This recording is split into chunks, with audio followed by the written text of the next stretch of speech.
In recent days, a disturbing new report has thrust the Trump administration into the spotlight, uncovering a security lapse that poses severe national risks.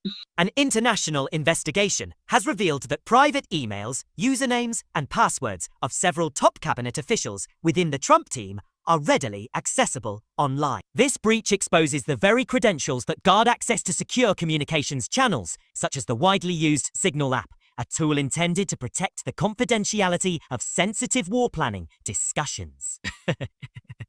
Congressman Jim Himes, a vocal critic of the administration's lax security protocols, has spoken forcefully about the implications of this discovery. Or when you're dealing with information of such high sensitivity, there is no excuse for relying on unsecured platforms.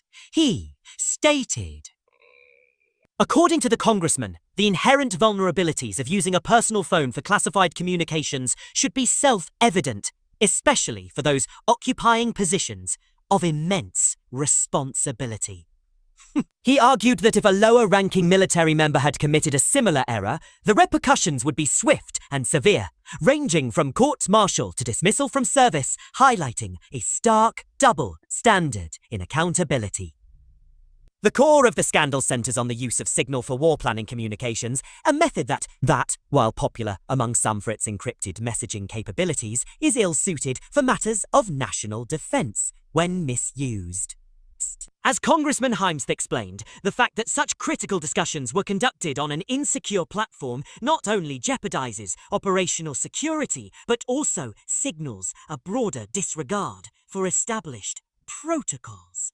This is not just a technical oversight, it is an egregious failure in leadership and accountability, he remarked, pointing to the dangerous implications that could arise from adversaries exploiting these weaknesses.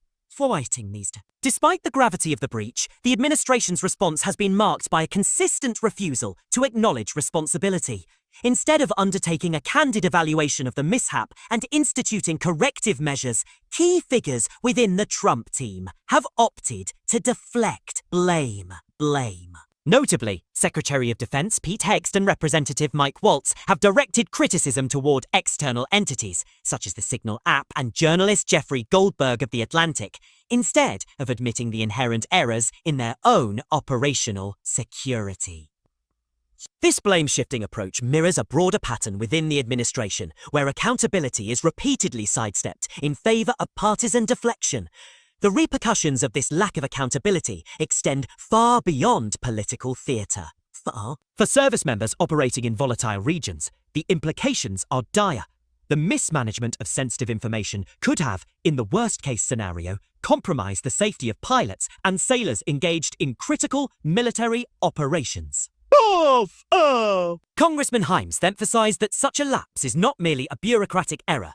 It is a potential threat to the lives of those on the front lines. He cautioned that if these vulnerabilities had been exploited by adversaries, the consequences could have been fatal, a risk that underscores the urgent need for systemic reform.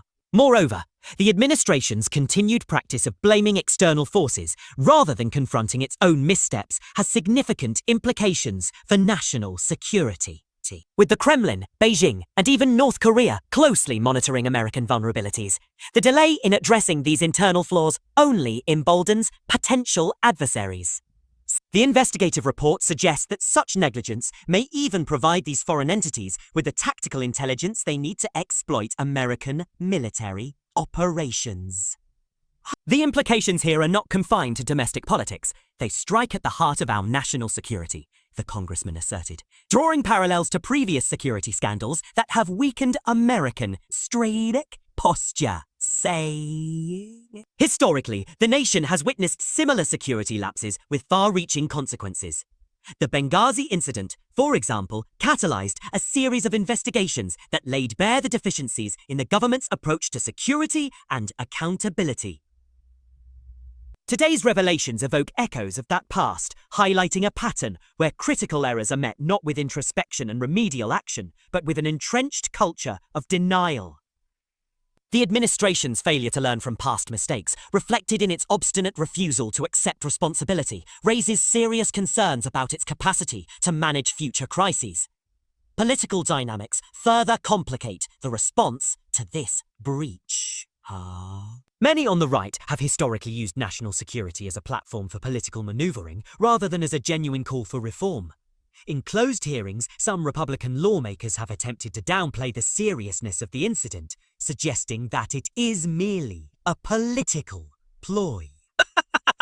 However, such arguments ring hollow when weighed against the stark reality of the potential risks involved. While figures like Representative Don Bacon and Senator Susan Collins have shown moments of concern, the overarching narrative within the Republican caucus remains one of staunch support for the president, even at the expense of national security principles. This partisan entanglement has led to a situation where critical inquiries into the security breach are being stymied by political loyalty. Instead of initiating a thorough investigation to determine the root causes of the error, the administration continues to divert attention by launching counterattacks on critics and external sources. The refusal to engage in a transparent review not only undermines public trust, but also sends a dangerous signal to those responsible for safeguarding national interests. That accountability is optional, and mistakes can be concealed behind a veneer of political allegiance. Alerts. At the heart of this debacle is a leadership ethos that prioritizes image over integrity. Donald Trump's approach to crisis management, characterized by an unyielding deflection of blame and a refusal to acknowledge mistakes, sets the tone for the entire administration. When faced with potential harm to national security, the response has been to insist on the infallibility of their methods, even when evidence suggests otherwise. This persistent denial is not just a political miscalculation. It is a fundamental flaw that endangers the lives of American service members and compromises the nation's strategic position on the global stage.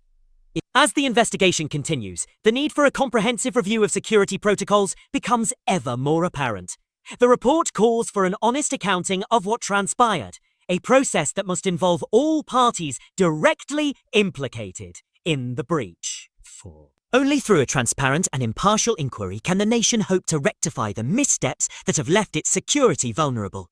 This process must extend beyond mere political posturing and address the systemic issues that allowed such a dangerous lapse to occur. The time has come for those in power to move beyond blame shifting and engage in the hard work of reform, ensuring that accountability is not a privilege reserved for lower ranks but a cornerstone of leadership at every level. In conclusion, the unfolding scandal is a stark reminder of the critical importance of secure communications and robust accountability within the highest echelons of government. The revelation that private and sensitive information was accessible online should serve as a catalyst for immediate reform. As national security hangs in the balance, it is imperative that an objective, fact-based investigation is launched to determine where the failures occurred and to implement measures that will prevent a recurrence. The current administration's reluctance to accept responsibility not only jeopardizes the safety of American military personnel, but also undermines the credibility of its leadership on the global stage. For the sake of national security and the integrity of our defense systems, it is crucial that the lessons of this incident are heeded. The call for accountability must be met with decisive action, an honest admission of error, a commitment to reform, and a willingness to learn from past mistakes. Only then can trust be restored and the safety of those tasked with defending our nation be ensured. This investigation is not merely about assigning blame. It is about safeguarding the future and ensuring that the principles of responsibility and accountability prevail, regardless of political affiliations.